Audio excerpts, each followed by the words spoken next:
Have you ever had one of those moments?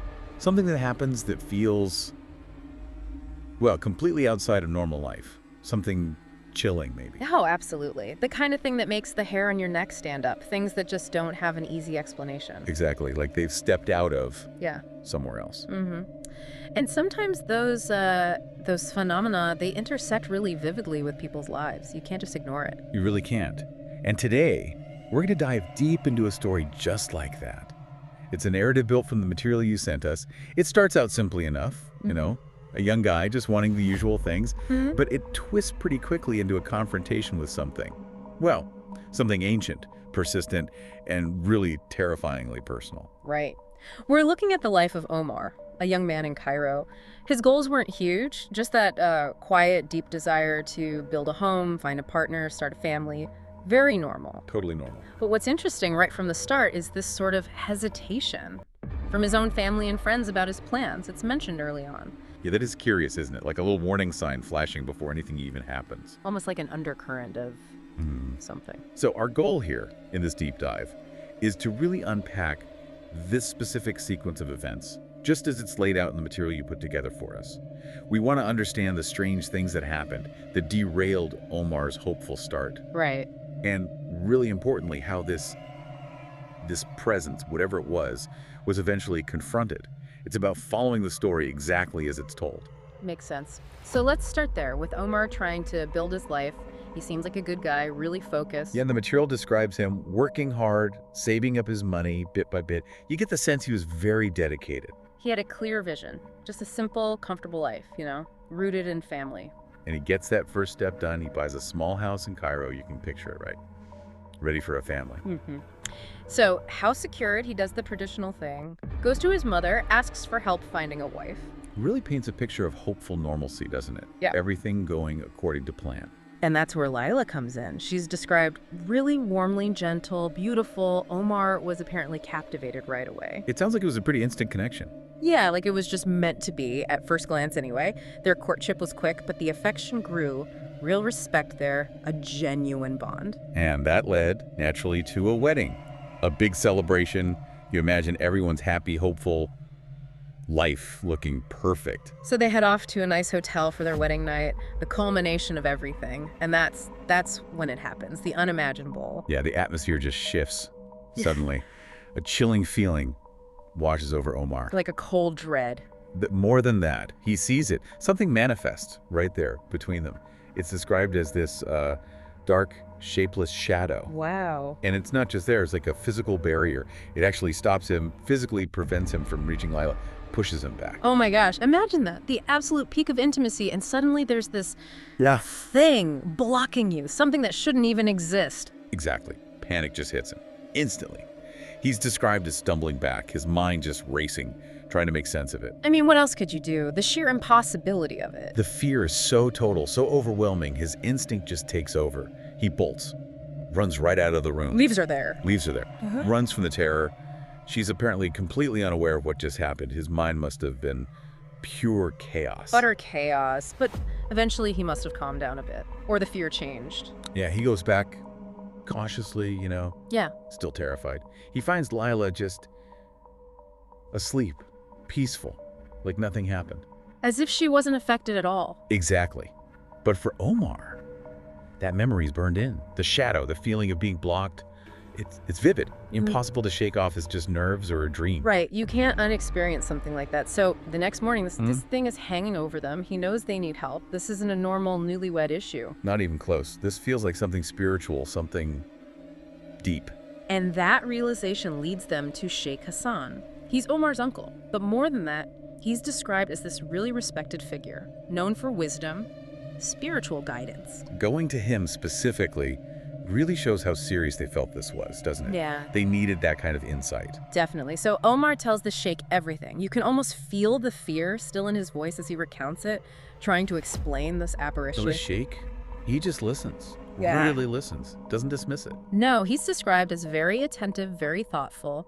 After Omar finishes, he turns to Layla and asks this really direct, pivotal question. Quietly, right. but cutting right to the heart of it. Yeah.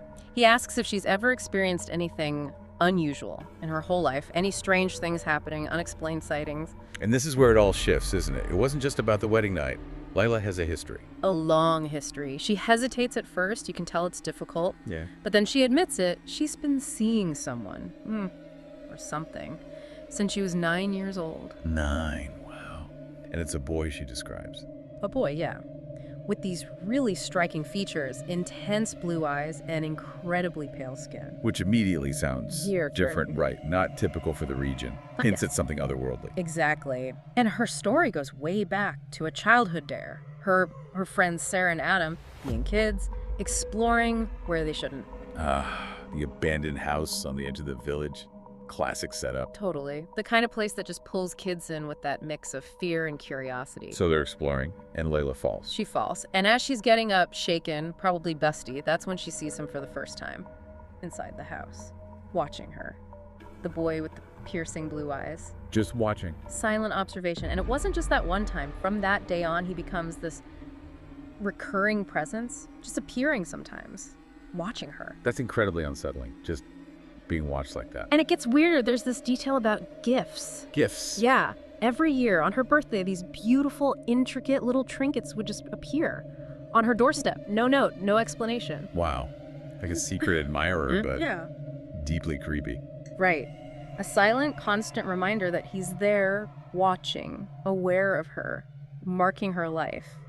It's possessive, almost. Definitely possessive. And this presence, it didn't fade as she got older. No, if anything, it seemed to deepen its hold.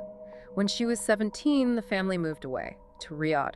You'd think maybe the distance, a new city, maybe that would break it. You would hope so. But it seems like the presence just followed her. It showed up again in a really chilling way while they were unpacking. Huh? She found this old wooden box, intricately carved, looked ancient. Maybe it was just in the house they moved into, you know. Couldn't be, but But etched onto the lid in this old script were words, a direct message to her. oh no. What did it say? You are mine now, Layla.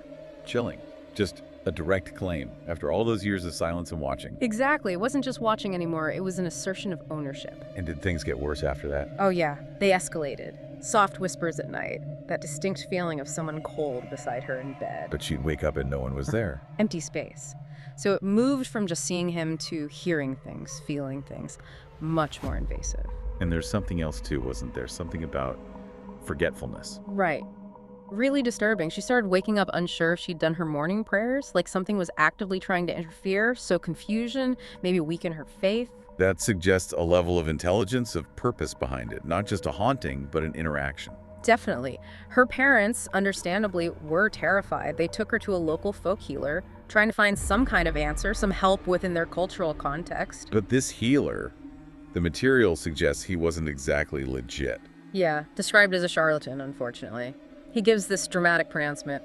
Layla's bewitched by a Jinn king, a powerful supernatural entity who's fallen madly in love with her.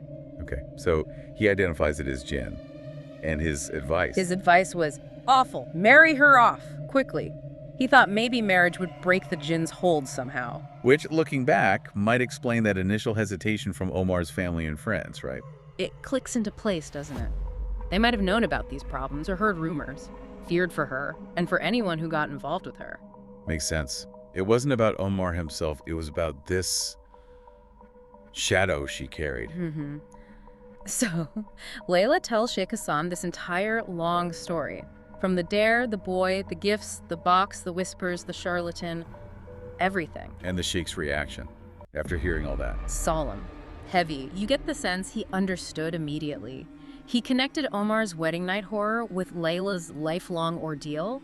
He knew what they were dealing with. And he didn't hesitate. No hesitation. He began reciting verses from the Holy Quran right then and there. His voice is described as having this power, this calm authority. It wasn't just reading, it was a direct spiritual challenge. And Layla, how did she react? Immediately, physically, she started trembling, convulsing. The spiritual battle was literally taking place within her. That must have been terrifying to witness. Absolutely, but the most chilling part, a voice erupted from her throat, deep, guttural, completely alien. Not her voice at all. The Jinn King's voice. Defiant, angry, furious at being challenged by the Sheikh's recitation. Now it was undeniable, out in the open. So the fight was on. It was. Intense sessions followed. The sheikh was relentless, reciting, praying, commanding it to leave, to release her. It wasn't a quick fix. It sounds exhausting, emotionally, spiritually, Yeah. probably physically draining for everyone. A real test of endurance, of faith. But slowly, surely, the sheikh's efforts started working. The jinn's voice, that alien voice, began to fade. Weaker, less defiant. You could feel the tide turning. Exactly. Layla's body started to relax. The convulsions stopped. And then it was gone. The unseen suitor, the entity that had fixated on her since she was 9, vanished. Just gone. Wow. What a release that must have been. Truly profound. And the story wraps up with them finally being able to start that normal, happy life they had hoped for. Free from that shadow that had dominated Layla's life for so long and attacked Omar so violently. They went on to build that family Omar dreamed of. And they had a child, right? A baby boy. A healthy baby boy. And the name they chose for him, it's really significant. What did they name him? Rod. It means thunder. Thunder. Why thunder? As the material explains it, they chose it to commemorate the thunderous experience they went through together. That's powerful. Naming the new beginning after the storm they survived. It really is. It encapsulates everything, the terror, the struggle, and the peace they found afterward. So looking back at this whole account, this incredible story you shared with us, what could we kind of pull from it? Why does it stick with you? Well, for one, it's a vivid illustration of how unseen forces are believed to impact people's lives in some cultural context, you know? It really highlights faith and spiritual intervention as the way to confront those forces. Sheikh Hassan wasn't just giving advice, he was actively fighting a spiritual battle. Right. And it really speaks to the resilience of everyone involved, doesn't it? Lila, living with that for years. Omar, facing that immediate terror but seeking help instead of just running away for good. And the Sheikh, taking on that burden. It's definitely a story about facing the unimaginable, not backing down. It also makes you think about how different cultures make sense of things that, well, that don't make sense in our everyday rational world. This provides a specific framework for understanding and dealing with such events. And it touches on those blurry lines, you know, between the psychological, the spiritual, the unexplained. How do we process things in our own lives that don't fit neatly into boxes? It's a great question. And thinking about the name again, Oralad, naming a child after something so traumatic. Yeah, is it just remembering? Or is it something more, like claiming that history, maybe transforming it? Seeing the thunder not just as the scary part, but also as the force that cleared the air, allowing for that new beginning?